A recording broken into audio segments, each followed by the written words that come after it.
Good morning, જય શ્રી રામ મિત્રો. હું આપનો પ્રિય કાઠિયાવાડી કડીયો. આપ સૌનું સ્વાગત છે ફરી એકવાર મસ્ત મજાના નવા વિડીયોમાં. તો અત્યારે વાગ્યા છે સવારના 7:30 અને આપણે તૈયાર થઈ ગયા છીએ અને ત્યાર પછી આપણે જઈશું નાસ્તો કરવા માટે. નાસ્તો કરી અને આપણે જવું છે ઠક્કરનગર કડિયા નાકા ઉપર. તો આપણે પહોંચી ગયા છીએ ઠક્કરનગર અને અમારા માસ્ટર રમેશભાઈ એ 2 દિવસનું કહી અને ગામડે ગયા હતા, તો અત્યારે આવી ગયા છે અને સાંજે ફોન નથી કર્યો કે ભાઈ હું આવી ગયો છું. અને આપણે અત્યારે એક મજૂરની ઘટ પડે છે, તો જવું પડશે નાકા ઉપર જવું પડશે અને હું અને રમેશભાઈ બે નાકા ઉપર જઈએ છીએ અને એક મજૂર લેતા આવી છે. ત્યાં સુધી અમારા અતુલ કાકા છે, પછી સોહનલાલ છે, સોહનલાલ પણ આજે આવી ગયા છે. એમને થોડીક વાર કહી કે ભાઈ તમે ગાડી ઉપર બેસો. તો આપણે મોડા તો ગયા હતા પણ મજૂર મળી તો ગયા, વાંધો ન આવ્યો. કારણ કે મને એમ થતું હતું કે ભાઈ 8 ઉપર થઈ ગયું છે તો મજૂર નહીં મળે અને અમારા રમેશભાઈને આજે વર્દી નહીં થાય, રજા કરવી પડશે. પણ વાંધો ન આવ્યો, મજૂર મળી તો ગયો છે. એ નાખલો ભાઈ, આ બધું જાઓ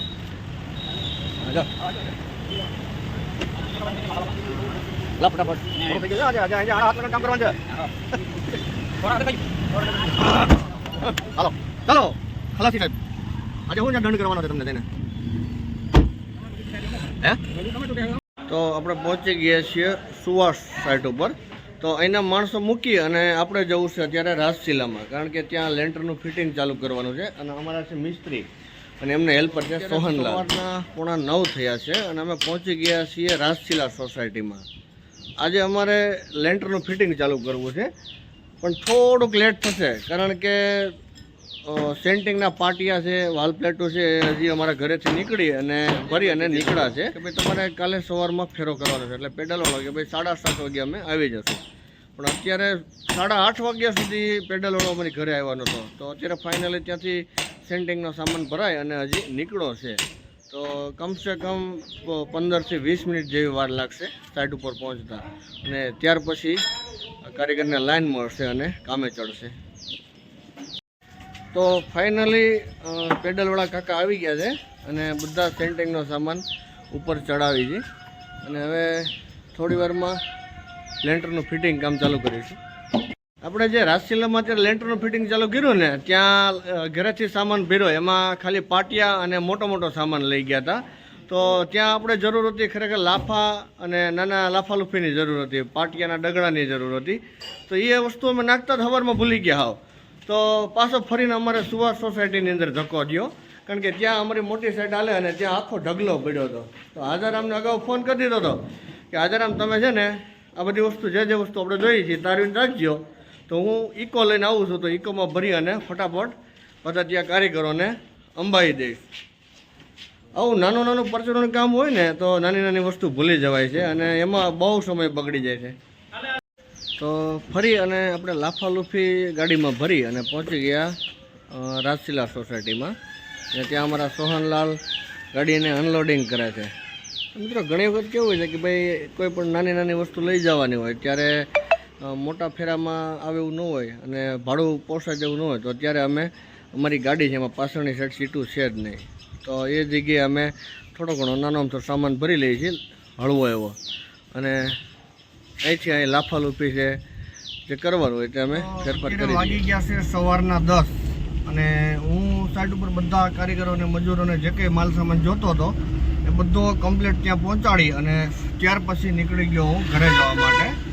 કારણ કે મારા મમ્મીને થાઇરોઇડનો રિપોર્ટ કરાવવાનો છે. ગઈકાલે રિપોર્ટ કરાવવાનો હતો પણ એમણે ભૂખ્યા ન રહી ગયા અને નાસ્તો કરી લીધો. તો આપણે ઘરે પહોંચી ગયા ને ત્યાં ભુરિયાભાઈ અને કર્મભાઈ બે ઉઠી ગયા હતા અને એમનો નાસ્તો ચાલુ હતો. અને દવાખાને જવા માટે અમારા બા તૈયાર થઈને બેઠા હતા. બા જાઉં દવાખાને? ફાઇનલી બાને જે રિપોર્ટ કરાવવાના હતા એમનો સેમ્પલ દઈ અને પાછા આવી ગયા અમે ઘરે. અને બાને નાસ્તો કરવાનો બાકી હતો, તેથી બા આવી ગયા સામેના ઘરે અમારે નાસ્તો કરવા માટે. અને મેં આવી અને ગાડી પણ ચાર્જિંગમાં મૂકી દીધી, કારણ કે અમે ગયા ને ત્યારે 2 પોઈન્ટર ચાર્જિંગ હતું. અને હવે પછી મારે બપોર પછી ક્યારેક કામ ઉપર જવું હોય અથવા તો કોઈ પણ બીજા કામે જવું હોય તો હું મોટી ગાડી લઈ અને જતો નથી. તો ગાડી પણ ચાર્જિંગમાં મૂકી દીધી છે. આપણે ત્યાં સુધી થોડું ઘણું હિસાબ કિતાબનું કામ કરી લઈએ, ત્યાર પછી ગાડી ચાર્જિંગ થઈ જશે એટલે મારે જવું છે, એક એસ્ટિમેટ કાઢ્યું છે એ એસ્ટિમેટ દેવા માટે. તો આપણે જઈશું ઓફિસમાં. અત્યારે મારી ઓફિસ કમ બેડરૂમ બંને એક જ છે. હું જનરલી જે કંઈ હિસાબ કિતાબનું કામ હોય ને એ મારા બેડરૂમની અંદર જ એડજસ્ટ કરી લઉં છું, કારણ કે ત્યાં મજા આવે છે અને બધું મારી મટીરિયલ વસ્તુ બધી ત્યાં બેડરૂમની અંદર જ પડી હોય છે. અને અત્યારે વાગ્યા છે 11. અહીંયા બાળકો ટ્યુશનમાં બેસી ગયા છે. અમારા ધર્મભાઈ એક જ કલાક માણસ શાંતિથી બેસે ને ત્યાર પછી સ્કૂલે જાય ને ત્યારે શાંતિથી બેસે. આપણી ઓફિસ છે ત્રીજા ધાબે, અને ત્રીજા ધાબે ચડી જઈએ આપણે ત્યાં સુધી તો આપણને થોડું ઘણું થાક લાગી જશે. ઉંમર પ્રમાણે શું હવે થોડો ઘણો થાક લાગવાનો છે ભાઈ.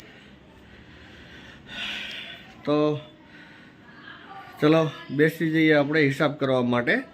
તો મિત્રો વાગી ગયા છે અત્યારે બપોરના 12:30 અને આપણને જમવા માટેનો ડોરબેલ વાગી ગયો છે. તો અત્યારે આપણે લેપટોપને સ્લીપિંગ મોડમાં નહીં લઈએ, આપણે એમને શટડાઉન કરી દઈશું, કારણ કે જમી અને થોડી વાર માટે આપણે આરામ કરવો છે અને ત્યાર પછી ફરીને આપણે કામ ઉપર લાગી જશું. તો જઈએ આપણે જમવા માટે. નીચે જઈ અને જોઈએ કે ભાઈ પંખો બંધ કરી દીધો. અહીંયા બહારના ભાગમાં રોડ સાઈડનો એક દરવાજો છે એ પણ આપણે બંધ કરી દઈએ. તો આપણે જઈએ છીએ જમવા. તો જ્યારે ઉપર આપણે હિસાબ કરવા ગયા હતા ત્યારે ગાડી ચાર્જિંગમાં મૂકીને ગયા હતા. તો અત્યારે ગાડી ચાર્જિંગ થઈ ગઈ છે અને અમારા બા જમી અને બેસી ગયા છે. તો ચલો આપણે જઈએ જમવાનું. ખાઈને આવ્યો ખબર નથી બાકી જમવાનું. હા ચાલો પેલા અમે જમીએ. તો અત્યારે વાગ્યા છે બપોરના 3:30 અને આપણે ફરી પહોંચી ગયા છીએ સુવાસ સોસાયટીમાં. આજે જે બંગલાની ડાબી સાઈડ પ્લાસ્ટર હાલતું ડબલ કોટ એ લગભગ આજે ફાઇનલ થઈ જશે ટાઈમસર. આજે વરસાદ પણ નથી અને બહુ સરસ મજાનું વાતાવરણ છે. આ સાઈડ જે બહારનું પાર્કિંગનું ધાબું છે એમની ઉપર સિંગલ કોડ પાછળના ભાગમાં ચાલુ છે, ત્યાં 2 કારીગરની જોડી છે. તો આપણે જવું છે અત્યારે રાજશીલા સોસાયટીમાં, કારણ કે ત્યાં અત્યારે લેન્ટર માળીનું ફિટિંગ ચાલુ છે ને ત્યાં થોડું ઘણું 12 mm નું લોખંડ ઘટે એવું છે, એટલે કટિંગ કરી અને સાથે જ લઈ જવાનું છે. તો ચાલો આપણે જઈએ રાજશીલા સોસાયટીમાં. આપણી ગાડી તૈયાર છે. ચાલો આપણે રાજશીલામાં સવારમાં જે લેન્ટરનું ફિટિંગ ચાલુ કર્યું હતું એમાં ઘણું ખરું અત્યારે બધી બાજુના બધી દિવાલોના લેન્ટર તો પૂરા થઈ ગયા છે. ખાલી અંદર પિંજરા પણ મુકાઈ ગયા છે. એક દિવાલનું પિંજરું મૂકવાનું બાકી છે. ખાલી એક આપણે કોલમ, અહીંયા એક કોર્નર પર કોલમ આવે છે એ ગ્રાઉન્ડિંગ કર્યું છે. બજે કોલમ ઊભો કરી અને ત્યાં ચારે બાજુ ફરમા મારવાના બાકી છે. ત્યાર પછી આપણે કાલે આમનું આરસીસી ભરેની લાઈન કરવાની છે. અંદરના ભાગમાં બંને રૂમની વચ્ચે એક દિવાલ હતી, એ દિવાલ તોડી અને થોડીક આગળ ખસેડવાની છે. અહીંયા 2 રૂમ તૈયાર જ છે, એક સ્ટોર રૂમ જેવું છે અને એક બેડરૂમ જેવું છે.